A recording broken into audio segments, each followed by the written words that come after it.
One of the hardest things for women to deal with as they get older and they reach menopause is that no matter how fit they are, somehow they get fluffy. 5 pounds, 10 pounds, 15 pounds out. No matter how much healthy they eat, how much they exercise, the weight comes on. Well, does it have to? And how do you get it off?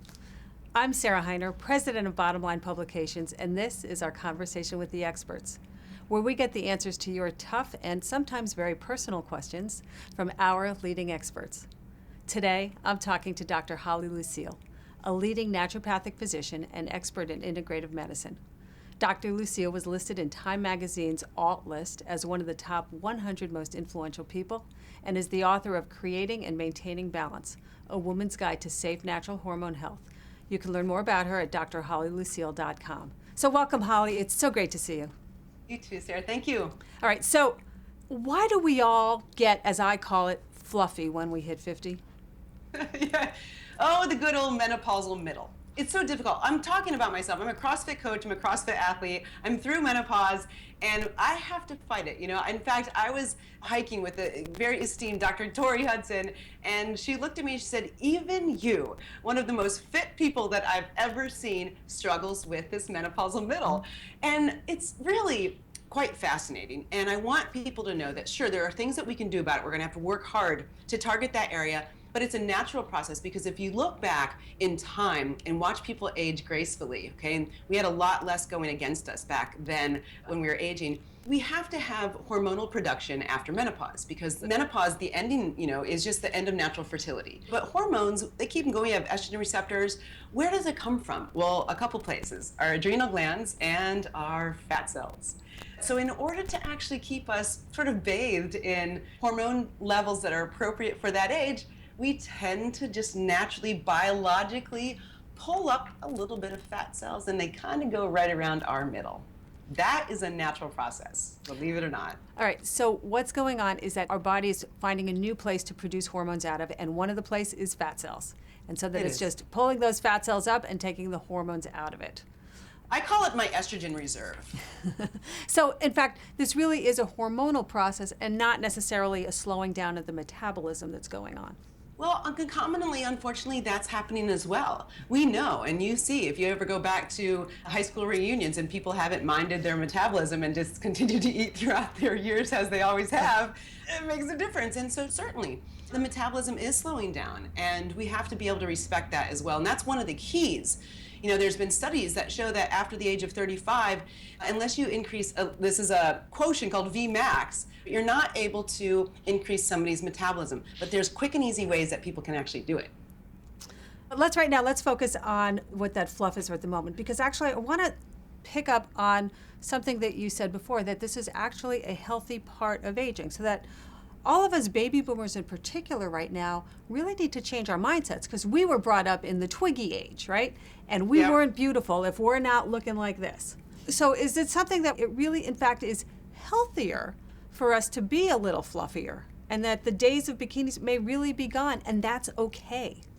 Well, I think that you're right to an extent. I think that perhaps the days of bikinis should be very, very prevalent. It's just that our bikinis are going to perhaps look a little different on our bodies, because our bodies are healthy for our age. And that's the really important message that I think everybody needs to get. Well, in fact, I had a full physical a couple of years ago, and I've never considered myself skinny, scrawny, but they actually told me that they wanted me to gain 5 pounds. Is there a different target weights that people should be as we age? That was a very astute doctor, because I think for that support, it's healthier at your age. All right, so let's talk about counteracting. So you talked about that there are things that you can do to rev up your metabolism a little bit at this age. So what are some of the strategies for that? One of the best things, and there's tons of research on this, but we're kind of bringing it back, and I love it because it's so quick and efficient, is something called high-intensity interval training. Or I have some patients do lower-intensity interval training. I have a woman that I just saw yesterday, and what we're having her do, because she hasn't been moving intentionally at all, is she does have a treadmill, so I had to check that out. I'm just going to have her walk for a minute. She's going to increase the angle, right? So increase the intensity, walk there for a minute, bring it back down, walk on a flat surface. Basically what this is doing is it's kind of fussing with your heart rate. And what this does, the research shows that high intensity interval training can increase something called post-exercise oxygen consumption. First of all, you're producing human growth hormone, which is awesome because that's what we need, right, as we age, especially in menopause, naturally from the body, increasing levels of testosterone.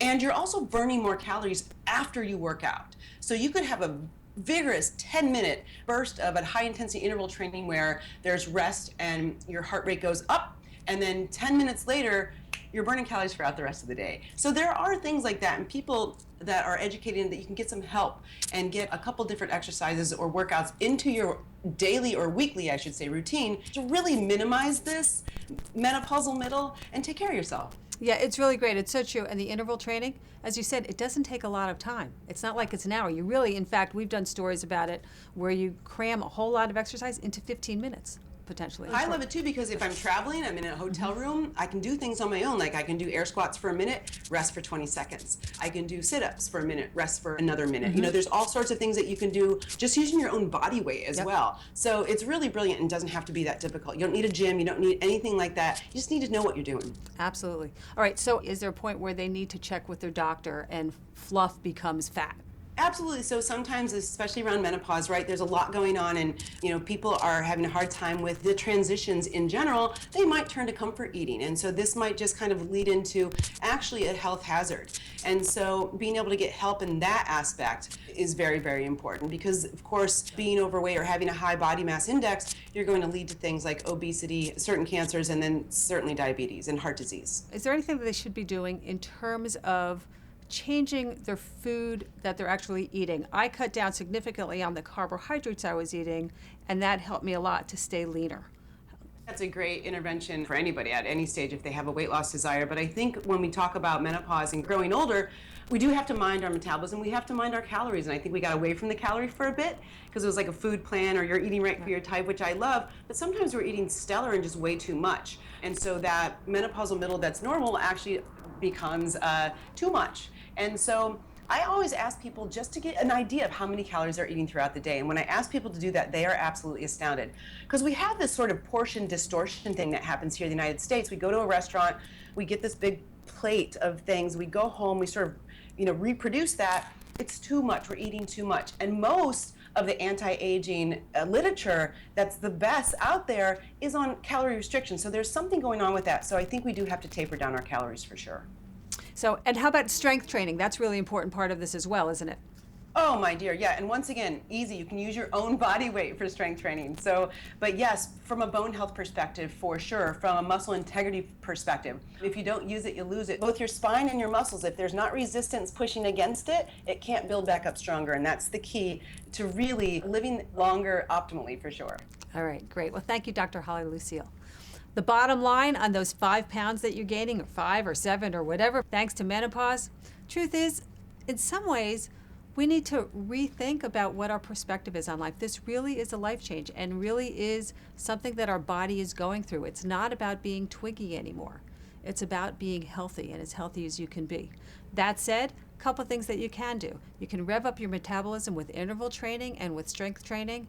And you really want to think about the calories that are going in. Your body is slowing down a little bit, so you want to reduce those calories. Get very conscious about calorie counting. This is Sarah Hiner with Bottom Line.